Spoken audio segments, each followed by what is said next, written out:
Estamos ao vivo. Boa noite, pessoal. Como vocês estão? Vocês estão bem? Eu iniciei a live caiu do nada. Aí eu abri agora de novo. Vou iniciar novamente, porque eu estava no início, né? Se eu tivesse lá na metade, eu ia fazer a parte 2, mas não vai ser necessário. Eu estava bem no início da leitura. Hoje nós essa live é sobre o capítulo 8 do livro Eu e Minha Boca Grande, de Joyce Meyer. Nele, a Joyce Meyer, ela mostra que com a ajuda de Deus é possível a gente domar nossa língua, nossa boca. E hoje, no capítulo 8, o título é A Sua Língua Está Salva? Oi, Ana, tudo bem, sua linda? Ana, achei que nosso vôlei era hoje, você acredita? Achei que hoje era quarta. Boa noite, Eliane, boa noite. Sejam bem-vindos. E hoje, o capítulo 8 fala sobre A Sua Língua Está Salva? É mais um capítulo assim grandioso que faz a gente refletir bastante nas nossas condutas. Porque, para você que não sabe, o poder está na nossa língua, na nossa boca. O poder de destruir e o poder de alcançar tudo o que você quer. E ela inicia da seguinte forma. Eu me lembro quando Deus falou ao meu coração: Joyce, está na hora da sua língua ser salva. Isso pode soar estranho, mas é verdade. É possível ser salvo e não parecer. Um indivíduo pode ser um filho de Deus e ainda assim não falar como tal. Sei porque eu era assim. Não basta ser salvo, a língua deve ser salva também.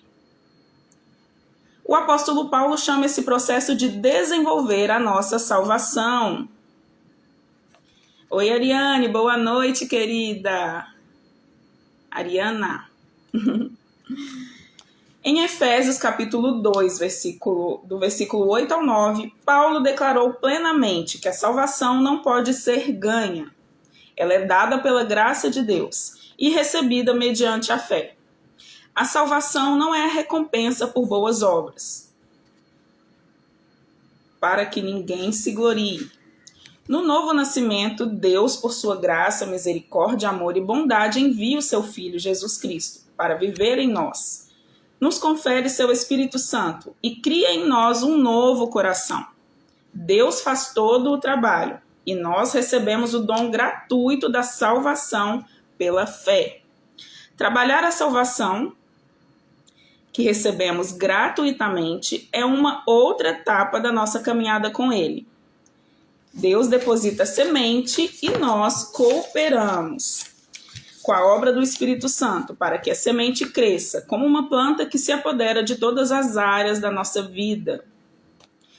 Ela cita o versículo que está em Gálatas, capítulo 3, versículo 16. Ora, as promessas foram feitas a Abraão e o seu descendente. Não diz, e aos descendentes, como se falando de muitos, porém como um de nós. E o teu descendente que é Cristo, cultivando a semente. A Bíblia se refere a Jesus Cristo como a semente. Gosto disso porque significa que se tivesse uma semente, vou ter uma colheita. Jesus é a semente de tudo de bom que Deus deseja para nós. A semente é plantada por Deus, mas deve ser cultivada, nutrida, aguada e cuidada. No solo no qual ela é plantada, deve ser arado sem ervas daninhas. Quando eu li esse versículo aqui, principalmente quando ela cita Gálatas, eu indico para você que não leu ainda, o livro Bom Dia Espírito Santo. Antes de eu ler esse, quando eu estava lendo o livro Mais Esperto que o Diabo, para você que não leu esse livro, Bom Dia Espírito Santo, eu inicio o meu dia assim, Bom Dia Espírito Santo, o que vamos fazer hoje? Muitos cristãos têm esse costume de fazer isso, né? Onde vai, qualquer decisão que toma, vai e fala com o Espírito Santo, igual antes de começar essa live, Espírito Santo, vamos, que não seja eu, e sim você. Então, eu indico você estar lendo esse livro, porque lá mostra o tanto que o Espírito Santo é doce, ele não é intrometido, ele não vai chegar na sua vida, fazer as coisas sem você convidá-lo. Ele é tão cavalheiro por isso. Ele não vai fazer nada se você não chamar ele. Se você não chamar ele para orar, se você não chamar ele para tomar as decisões junto com você, ele não vai. Ele está ali esperando você tomar a decisão de convidá-lo para tomar todas as decisões da sua vida.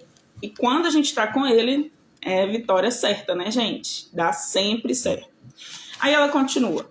Nosso coração e nossa vida são o solo. Tudo o que precisa ser mudado e removido não é feito de uma só vez. Há um grande trabalho a ser feito. E somente o Espírito Santo sabe como que é, quando e como. Enquanto o Espírito Santo trabalha certos aspectos da nossa vida, temos de se submeter a ele, nossa vontade, o que significa submeter-se à carne, a liderança do Espírito.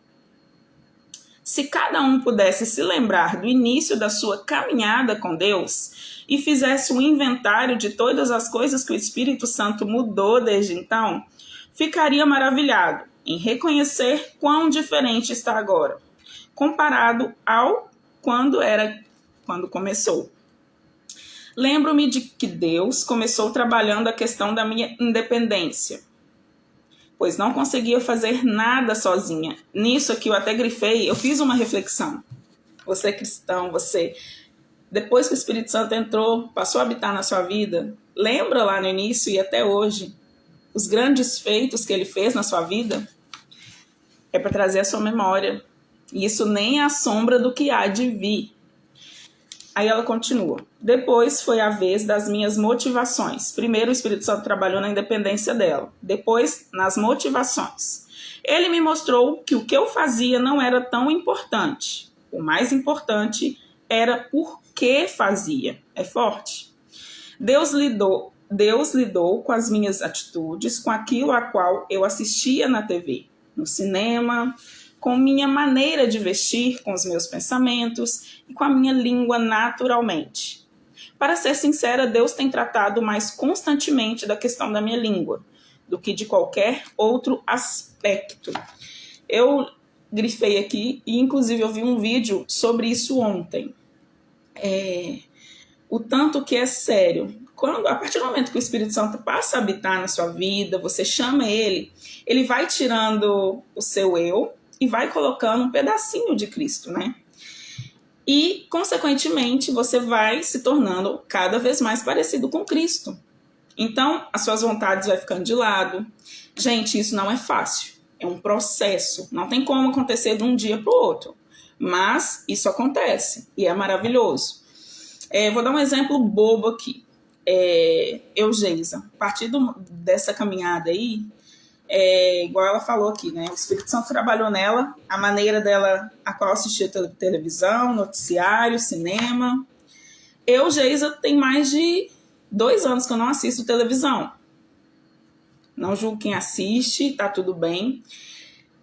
De vez em quando eu ligo, assisto, mas hoje não me convém assistir mais. Gente, não sinto falta. Sabe por quê? Porque as coisas que eu estava alimentando ali não estavam me fazendo crescer da forma que eu queria. Às vezes, eu vou dar exemplo, até de uma senhorinha que morava, ela era minha vizinha, lá em São Paulo.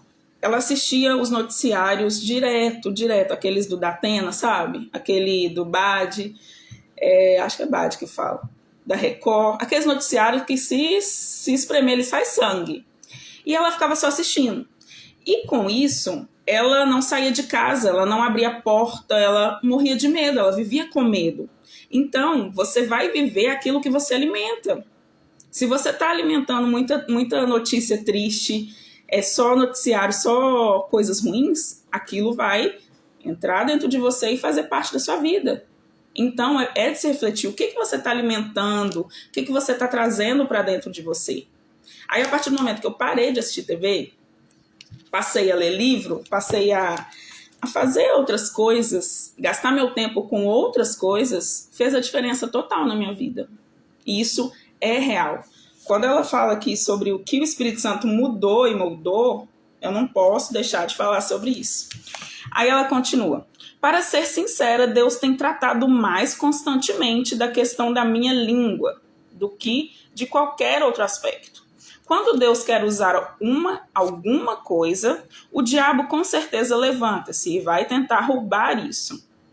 Desde que fui chamada para ensinar a palavra de Deus, Satanás está sempre se intrometendo. Boa noite, Derli, querida. Na propriedade do Senhor. Claro que aprendi muitas coisas sobre a língua no decorrer dos anos, mas chegou o dia em que Deus me disse: está na hora de sua língua ser salva.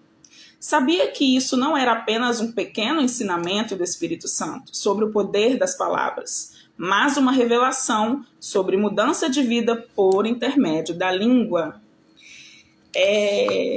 Gente, igual eu te falei, a língua ela tem o poder para destruir e para construir coisas maravilhosas. Tem saído da sua boca. Você tem abençoado, tem saído morte ou tem saído vida? Você tem abençoado pessoas ou... Nós somos seres humanos, né? Quando a gente discute ali com o cônjuge, quando a gente discute com um amigo, amiga, nós, como seres humanos, usamos às vezes palavras que você não queria usar. Depois que saiu, já foi. Já foi lançado, não tem como voltar. Por isso que esse capítulo fala, sua língua está salva, porque ela traz a memória, faz a gente trazer a memória que a gente precisa tentar um pouco parar. Gente, e depois que o Espírito Santo entrou na minha vida, eu não consigo falar palavrão. Não consigo. Eu gosto de assistir vídeos de pessoas, de muitos mentores aí que falam, eu acho o máximo, não tenho problema nenhum com isso, mas eu não consigo. Tanto que minha filha Giovana tem 11 anos, é um absurdo. O pessoal fala assim, mas é um absurdo. Ela vai conhecer isso depois. Mas a criação dela, ela não ouviu e ela nunca falou. Então, isso é muito real, isso é muito sério. O que você está consumindo? Isso tudo é fruto do Espírito Santo. Tudo é fruto do Espírito Santo. Aí ela continua. Endireite sua língua. Ela cita um versículo que está em Provérbios, capítulo 8, do 6 ao 8. Ouvi, pois falarei coisas excelentes. Os meus lábios proferirão coisas retas, porque a minha boca proclamará a verdade. Os meus lábios abominam a impiedade. São justas todas as palavras da minha boca, corretas e de acordo com Deus. Não há nelas nenhuma coisa torta nem perversa. Quando li esses versículos, sabia que tinha um longo caminho a percorrer. Eu estava orando por uma unção mais forte no meu ensino e ministério. E Deus tinha que me mostrar 3 homens na Bíblia, que foram chamados, mas que tiveram problemas com a língua. Deus me revelou que foi preciso tratar primeiro das palavras, da língua desses homens, antes que ele pudesse usá-los da maneira que tinha planejado, da maneira que ele queria. A língua temerosa de Jeremias. A mim, Jeremias, me veio, pois, a palavra do Senhor dizendo: antes que eu me formasse no ventre materno, eu te conheci como instrumento escolhido. E antes que saísse da madre, te consagrei e te constituí profeta das nações. Então lhe disse eu: ah, Senhor Deus, eis que não sei falar, porque não passo de uma criança. Mas o Senhor me disse: não digas, não passo de uma criança, porque a todos a quem eu te enviei, a todos que eu vou te enviar, e tudo quanto eu te mandar, falarás. Não temas diante deles, porque eu sou contigo para te livrar, diz o Senhor. Depois estendeu o Senhor a mão, tocou-me na boca e o Senhor me disse: eis que ponho na tua boca as minhas palavras. É bom a gente, quando a gente está orando, quando a gente está falando, Senhor, que não seja eu e sim o Senhor. Coloque as suas palavras na minha boca, que não seja eu. Olha que hoje te constituo sobre as nações e sobre os reinos, para arrancares e derribares, para destruíres e arruinares, e também para edificares e para plantares. Esse versículo que eu acabei de ler está em Jeremias, capítulo 1, do 4 ao 10. Deus chamou Jeremias como um profeta às nações. E imediatamente Jeremias começou a falar coisas que Deus não tinha dito. Deus tinha de endireitar a língua de Jeremias antes que pudesse usá-lo. Não será diferente comigo, não será diferente com você. Primeiro, devemos entender que quando Deus nos chama para fazer alguma coisa, não devemos dizer que não podemos fazê-lo. Se Deus diz que podemos, então podemos. Gente, quando eu li isso daqui, eu até grifei. Quando eu passei a entender quem eu sou, a vir gravar vídeo, fazer live, que não é sobre mim, é sobre Ele, eu tenho falado, Senhor, eis-me aqui, que seja feita a sua vontade. Durante esses anos, Ele tem me capacitado, Ele tem me... Isso acontece comigo e com você, a partir do momento que você está disponível para Ele. E aí vai acontecendo coisas que você jamais possa imaginar. Igual essas duas situações últimas agora que aconteceu. A minha primeira palestra lá em São Paulo, Alphaville. Eu nunca imaginei que eu ia palestrar. Eu dei minha primeira palestra lá. Chegando aqui em Cuiabá, há um mês eu fui convidada a ministrar numa igreja aqui. E na hora, gente, dá aquele frio na barriga. Você fala, meu Deus. Mas lembra que você sempre fala com ele, eis-me aqui. Quando você fala eis-me aqui, ele vai te usar da maneira que ele quer. E eu aceitei, deu tudo certo, eu fui e fiz a vontade dele, do jeito que ele planejou. E foi maravilhoso. E ele surpreende a gente de uma forma tão linda. Sabia, gente, que boca fechada mata? Boca fechada mata. Todos nós, eu, você, nós nascemos, passamos por tudo nessa vida e tudo isso que você passou tem um propósito. E esse propósito é para você ser curada naquilo e ficar especialista para ajudar outras pessoas. Aí você vai ficar tão cheia, depois de curada, você vai ficar tão cheia que você vai querer transbordar. Você vai querer ajudar outras pessoas. É natural isso. É muito real. Boca fechada mata. Você tem pessoas que somente eu vou alcançar, tem pessoas que somente você vai alcançar, vai ajudar. Não adianta. Eu tenho um público, você vai ter um, e, consequentemente, isso vai acontecendo. Quando você vira essa chave, você entende o porquê você veio a essa terra. E você quer fazer a vontade do Senhor cada vez mais. E você vai sendo um instrumento na mão dele, ele vai te moldando. Fácil não é, pessoal, mas é gratificante, maravilhoso, porque os planos dele são muito melhores que os nossos. Eu tenho vivido assim o sobrenatural de Deus na minha vida. Eu sei que isso nem é a sombra do que há de vir. E eu quero chamar a sua atenção para isso. Abra a boca para pessoas que estão perto de você. Grava seu primeiro vídeo, faça a primeira live. Você vai falar assim, mas a primeira preocupação é com os outros. Você primeiro precisa entender quem você é, só se importar com o que Deus diz sobre você. Quando você vira essa chave, peraí, Deus diz que eu sou maravilhosa, eu sou única, sou uma imagem e semelhança dele, vim para reinar nessa terra, que eu sou como ele. Uai, fulano tá falando que eu sou isso ou aquilo. Não, eu não vou ligar para o que fulano fala. Aí você vira a chave e começa a tomar atitude de filho dele. Fala assim, não, ninguém vai me parar mais não. Vou fazer a vontade dele. Aí você começa ajudando pessoas que estão próximas a você, ajudar pessoas que passaram pelas mesmas situações que você. Boca fechada mata, gente. Mata. Isso é muito real.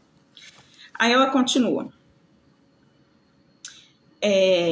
Se Deus diz que podemos, então podemos. Frequentemente falamos de nossas inseguranças ou verbalizamos o que os outros disseram sobre nós ou o que o diabo nos disse, o que eu acabei de falar. Precisamos dizer sobre nós mesmos o que Deus diz sobre nós. Jesus diz, não falo minhas próprias palavras, mas as palavras daquele que me enviou. Eu digo somente o que tenho ouvido de meu Pai. Aí ele cita o versículo que está em João 8, 28, 12, 50. Deus nos chama para ir mais alto. Ele nos desafia a não mais falar nossas próprias palavras. Ele quer que falemos, não o que vem da alma, mas o que vem do Espírito. Deus está preparando o seu povo para ser usado por ele na colheita do fim dos tempos. Ninguém é usado sem preparação.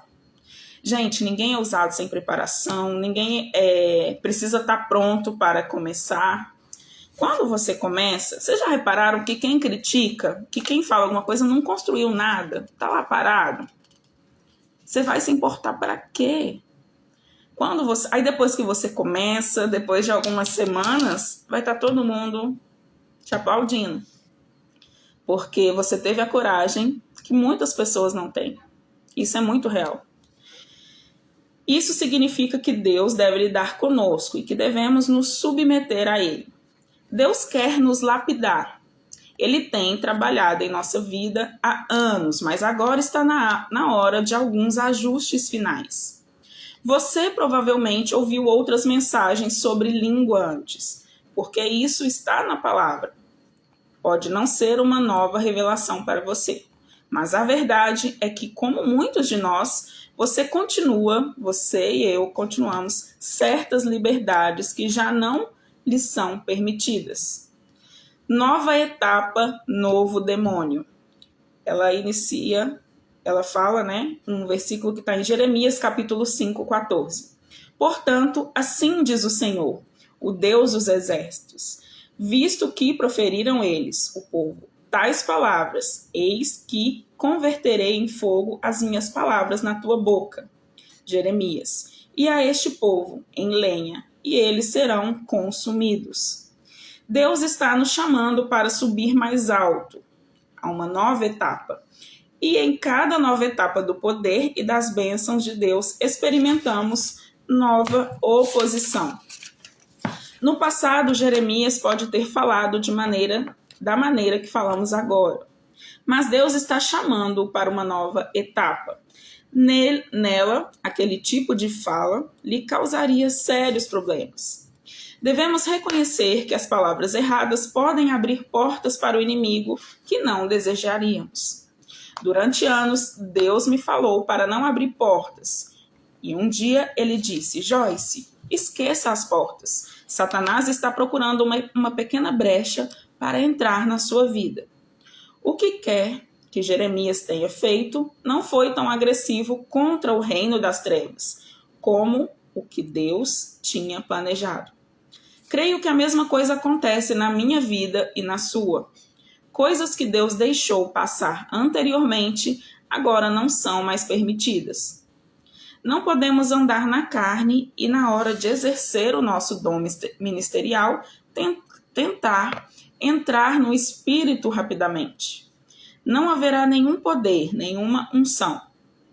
Deus disse a Jeremias que transformaria sua palavra como fogo em sua boca e o povo em lenha.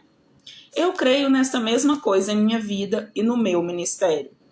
Quando falo a palavra de Deus, quero que tenha efeito dramático na vida das pessoas, mudando-as radicalmente.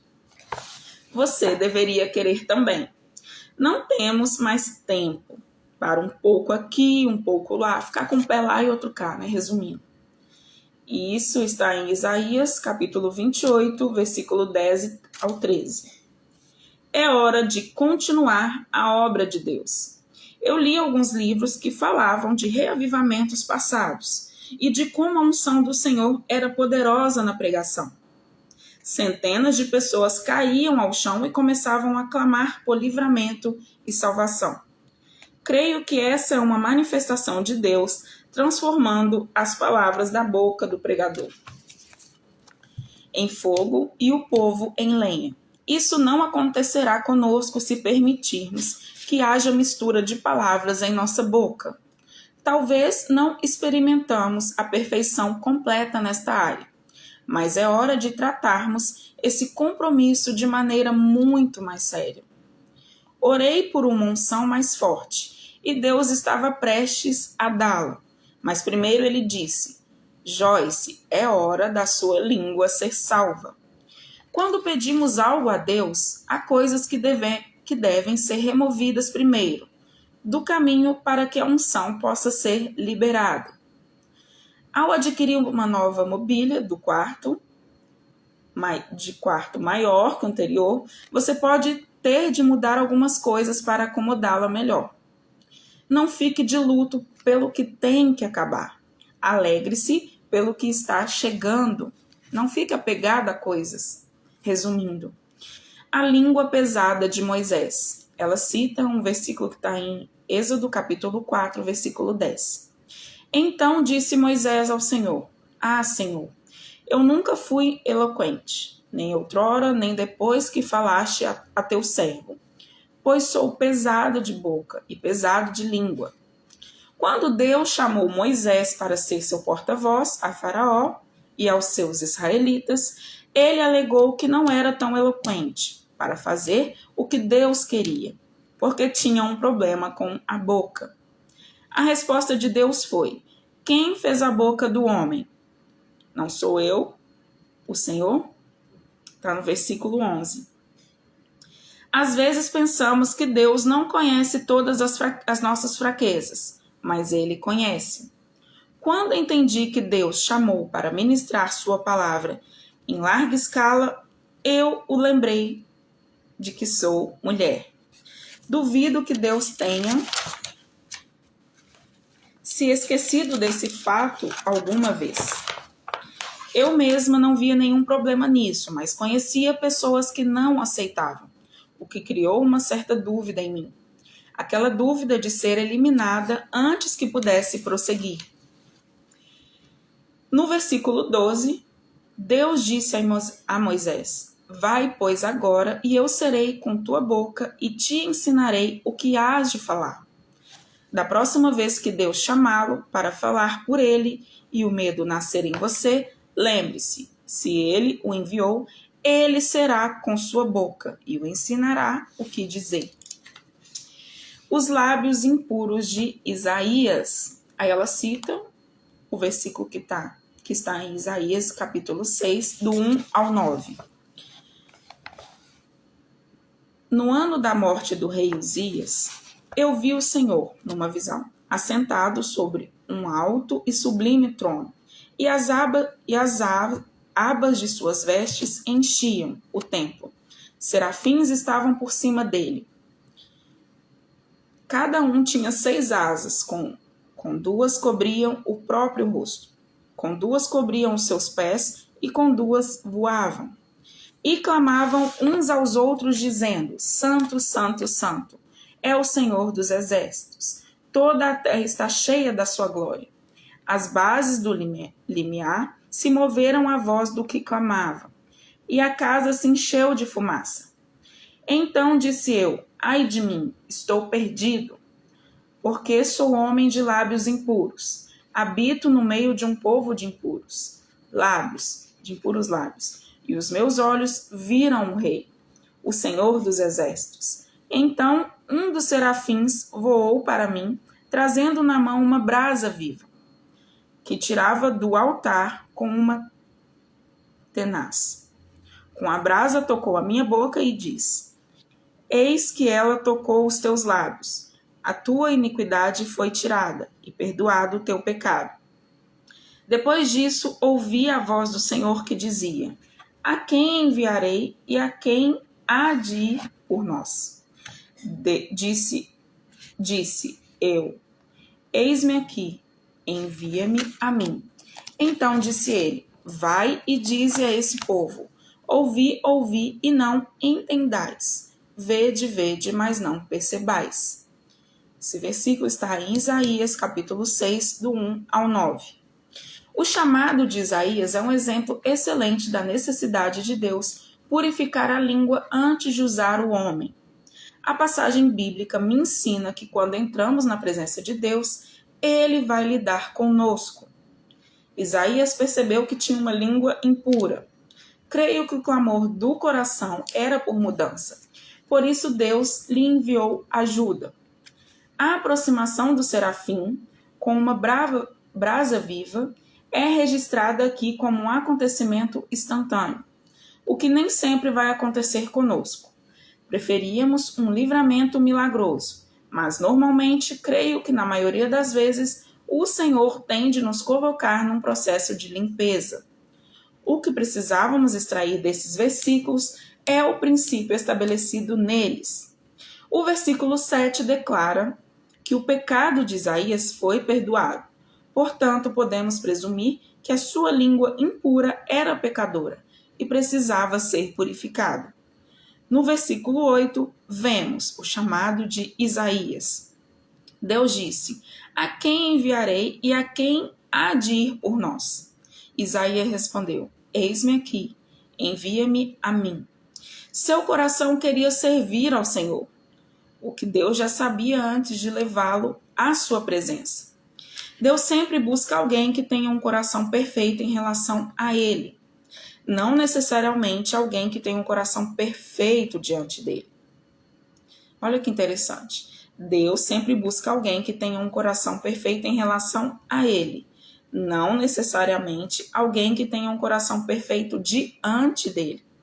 Quando o Senhor tem um coração, Ele sempre pode mudar o comportamento. Essa verdade deveria encorajar quem quer ser usado por Deus, mas sente que tem defeitos demais. Deus usa vasos rachados. Vamos a Ele como estamos, e Ele nos molda e nos transforma em vasos para o seu uso.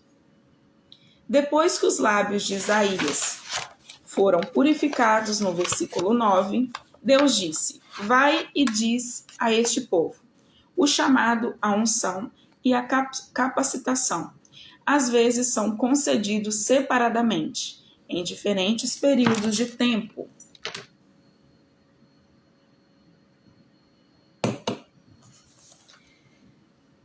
Chamado, unção e capacitação, lançar um fundamento antes da edificação. Ela cita um versículo que está em 1 Coríntios, capítulo 3, versículo 11.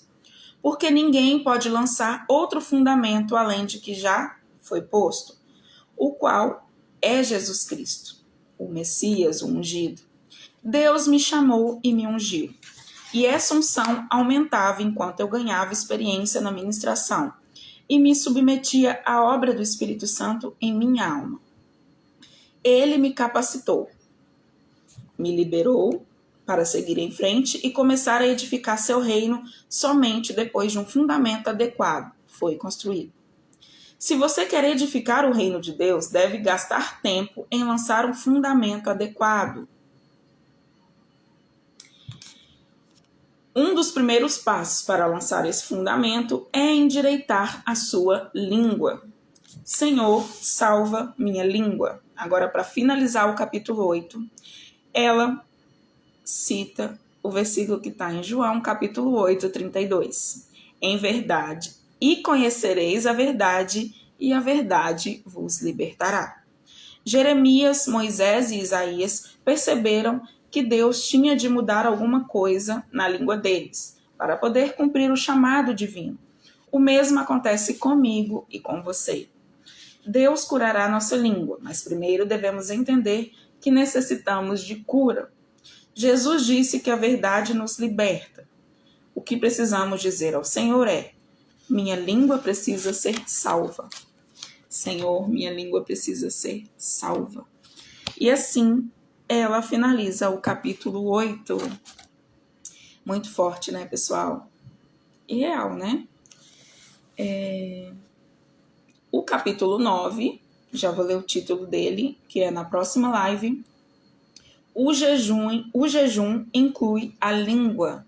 Capítulo 9, próxima live. O jejum inclui a língua. Muito bom. Então é isso, pessoal.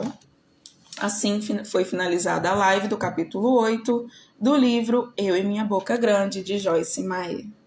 Aguardo vocês na próxima live e uma boa noite. Até mais. Tchau, tchau.